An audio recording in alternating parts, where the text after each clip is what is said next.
இயேசுவின் நாமத்தில் உங்கள் யாவருக்கும் என் அன்பின் வாழ்த்துக்களை நான் தெரிவித்துக் கொள்கிறேன். கர்த்தர் இந்த நாளுக்கென்று கொடுத்த வேத வசனத்தை எடுத்து வாசிப்போமா? சங்கீதங்களின் புஸ்தகம் 37வது அதிகாரம், அதில் 38வது வசனம், அதில் கடைசி பகுதி. அறுப்புண்டு போவதே துன்மார்க்கனின் முடிவு. துன்மார்க்கனுடைய முடிவு என்னைக்குமே கேடாக இருக்கும். துன்மார்க்கத்தனம் பண்ணுகிறோமா, அவனுடைய முடிவு வேதனையாக தான் இருக்கும். நான் நிறைய பேர் பார்த்துருக்கிறேன். நிறைய ஜாதி தலைவர்கள் அவங்க இவங்க என்னெல்லாமோ சொல்லுவாங்க. ஆனால் அவருடைய முடிவை நான் பார்த்து பிரமித்து போயிருக்கேன். என்ன இவ்வளோ கேடாக இருக்கிறது, இவ்வளோத்துக்கு அக்கிரமமாக இருக்கிறது. எனக்கு தெரிஞ்ச ஒரு வட்டிக்கு விடுத ஒரு மனுஷன், அதாவது ரத்த வெறி பிடிச்சவங்க சொல்லுவாங்கல்ல, அந்த மாதிரி பணம்னு சொல்லி இருக்கிற பணத்தையெல்லாம் புட்டிங்கிட்டு விடுவார்.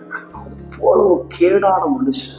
அவன் எல்லாரையும் மிரட்டி தன்னுடைய ஜாதி நிமித்தம் அந்த மனுஷன் பணம் இருக்கிறதுனால தான் எல்லாரும் அவர் இடத்துல சேர்றாங்க. அது அவருக்கு புரிய மாட்டேங்குது. தான் பெரிய ஆளு, தன்னுடைய ஜாதி இந்த ஜாதி அப்படின்னு சொல்லி திமிரில் எல்லாம் அலைதாங்க நினச்சிட்டு சில நாட்டில் வியாதி படுக்கையில் படுத்தார். அவர் மாத்திரம் இல்லை, அவர் மனைவி மறிச்சு போச்சு. அவருடைய பிள்ளைங்களுக்கு புத்தி சுவாமம் இல்லாமல் ரோட்டில் போக ஆரம்பித்தார். இவர் படுக்கையாக ஆனார். எல்லாரும் விட்டு விலகி போனாங்க. அப்போ என்ன சொன்னான்னு தெரியுமா? இவன் பண்ணின அக்கிரமம் தலைமையில இறங்கி இருக்கிறது. இவன் செய்த துன்மார்க்கத்தனம் இவன் தலை மீது இறங்கி இருக்கிறது.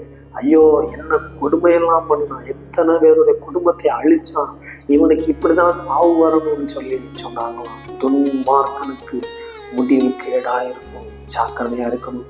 ஆண்டுடைய பிள்ளைங்க, நீங்க உங்களுடைய முடிவு எப்படி இருக்கு நீங்க பார்க்கணும். கர்த்தருக்குள் நம்ம உண்மையா இருக்கும் பொழுது, ஆண்டவரை நேசிக்கும் பொழுது, ஆண்டவருக்காக நம்ம வாழும் பொழுது, துன்மார்க்கனுக்கும் நமக்கு வித்தியாசத்தை ஆண்டவர் ஏற்படுத்துவார். இஸ்ரவேலுக்கும் எகிப்துக்கும் வித்தியாசம் மட்டும் இருக்கு. அப்படிங்கும்போது நம்ம ஜாக்கிரதையா இருக்கணும். நம்முடைய வாழ்க்கை கரெக்டா இருக்கணும். நீங்க பைபிள் தினமும் காலையில எழுந்த உடனே ஆண்டவருக்கு எதெல்லாம் பிரியமா இருக்குன்னு யோசிங்க. ஆண்டவரோடு சஞ்சரிங்க. முதலாவது எழுந்தவுடன் ஒரு அதிகாரமாவது வாசிச்சிங்கனாலே ஆண்டவர் சந்தோஷப்படும். முதல்ல என் பிள்ளை எனக்கு தானே முதலீடு கொடுக்கணும். அப்படிங்கும்போது நான் அவங்களுக்கு நான் முதலீடு கொடுக்கணும்னு சொல்லி ஆண்டவர் முடிவு பண்ணுவார். அதனால நீங்க முதலாவது ஆண்டவருக்கு முதலீடு கொடுங்க. அதுக்கப்புறம் எந்த காரியத்தை நீங்க செய்யுங்க. அப்பொழுது ஆண்டவரை ஆசீர்வதிப்பார். உங்களுக்கு விரோதமான துன்மார்க்க நிலைமையில் இருக்கிறானா, உங்களை வேதனைப்படுத்தி கொண்டு இருக்கிறாங்களா, ஆண்டுடைய பிள்ளைகளே உங்களுக்கு துன்மார்க்கனாய் மாறி உங்களுடைய இடத்தை பறித்து கொண்டு இருக்கிறாங்களா, உங்களுடைய ஸ்தானத்தை பறித்து உங்களை அம்போடு நிற்க பண்ணி நீ எப்போ அழிவேன்னு சொல்லி காத்து கொண்டு இருக்கிறாங்களா? ஆண்டவர் சொல்லுகிறார், அவனுடைய முடிவு கேடாயிருக்கும்பா, நீ சுமந்து போகாத. நீங்க ரொம்ப உள்ள முந்து போயிடுறீங்க. இவ்வளவுத்துக்கு எனக்கு வேதனைப்படுத்தினாங்க, என்னை இவ்வளவுத்துக்கு நொறுக்குனானே, தெய்வம் பார்த்துக்கிட்டு மௌனமா இருக்கிறாரு. இதற்கு என்னைக்கு முடிவு வரும்? தேவன் என்றைக்கு எனக்காக எழும்புவார்? எப்படி இந்த காரியம் மாறப்போகுது? இந்த முடிவு இந்த காரியத்துக்கு நான் என்ன முடிவு வரும் அப்படின்னு சொல்லி நீங்க அங்கலாய்த்து புலம்பி தவிக்கலாம். ஆண்டவர் உங்களை பார்த்து சொல்லுகிறார், அக்கிரமக்காரர் ஏகமாய் அழிக்கப்படுவார்கள், அறுப்புண்டு போவதே துன்மார்க்கனின் முடிவு. அப்படி ஆண்டவர்களை பார்த்து சொல்லுவாங்க. விரோதமாக இருக்கிற எந்த மனுஷனானாலும் சரி, அவன் அறுப்புண்டு இல்லாமல் போயிடுவான். கர்த்தர்களை வாழ வைப்பார். நீங்க எந்த மனுஷன் தலை குனிந்து நின்றீர்களோ அதே மனிதர் முன்பு தேவனுடைய தலை நிமிர்ந்து வெட்கப்படுவார். யார் இடத்துல நீங்க வெட்கப்பட்டு கையேந்தி ஐயோ என்று நின்றீர்களோ அதே மனிதர்கள் முன்பாக உயர்த்தி நிறுத்துவார். உங்களுடைய இயக்கம் எல்லாம் தெய்வம் பூர்த்தி செய்து ஆண்டவர் உங்களுக்கு செய்த நன்மையை நீங்க நினைச்சு இயங்கத்தக்க அளவுக்கு உங்களுடைய வாழ்க்கையை தேவன் மாற்றுவார். இப்பொழுது நீங்க ஏங்கி தவிக்கிறீங்க, வாழ்க்கை என்னவா மாறுமோ, எப்படியா மாறுமோன்னு சொல்லி நீங்க ஏங்குறீங்க.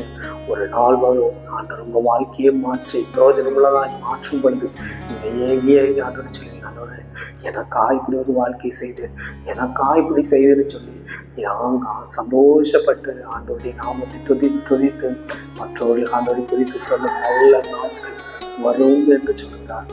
அதனால சொந்து போகாதீங்க, மனம் நொந்து போகாதீங்க. ஆண்டவருக்காக ஊழியம் செய்யுங்க.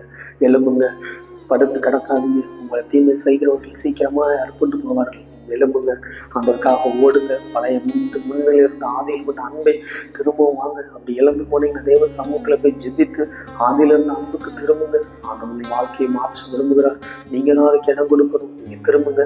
ஆண்டவர் நோக்கி நம்ம கெஞ்சுவோமா, தெய்வமே நாங்கள் எதனால் சோர்ந்து இருக்கிறோம் என்று நீங்க அறிந்திருக்கிறேன். அந்த நிலைமை மாறுவதற்காக நாம் ஜெபிப்போமா?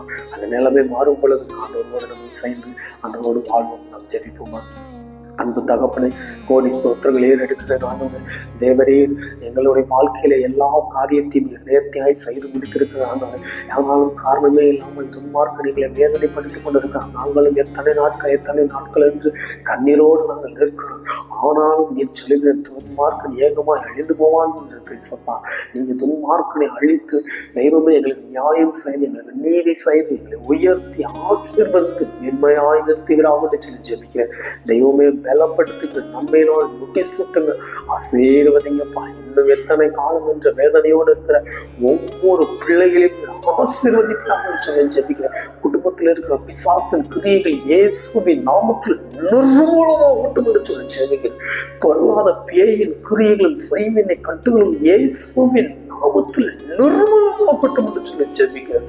இயேசு என்ற அதிகாரமுள்ள நாமத்தில் இந்த பிள்ளையுடைய வாழ்க்கை மாறட்டும் என்று சொல்லி ஜெபிக்கிறேன். பலவீனங்களை கொண்டு வருகிற பொல்லாதாவையும் அழிந்து போகட்டுமானது. இசப்பா, வேதனைப்பட்டு எத்தனை நாட்கள் என்று வேதனையோடு இருக்கிற ஒவ்வொரு பிள்ளைகளையும் நீர் ஆசீர்வதிப்பீராக சொல்லி ஜெபி. நல்ல ஞானத்தால் கிடைக்கட்டும், ஞானமாய் செயல்பட உதவி செய்யும், பலப்படுத்த சகாயம். இயேசு கிறிஸ்துவின் நாமத்தில் ஜெபிக்கிறேன் நல்ல பிதாவே, ஆமென்.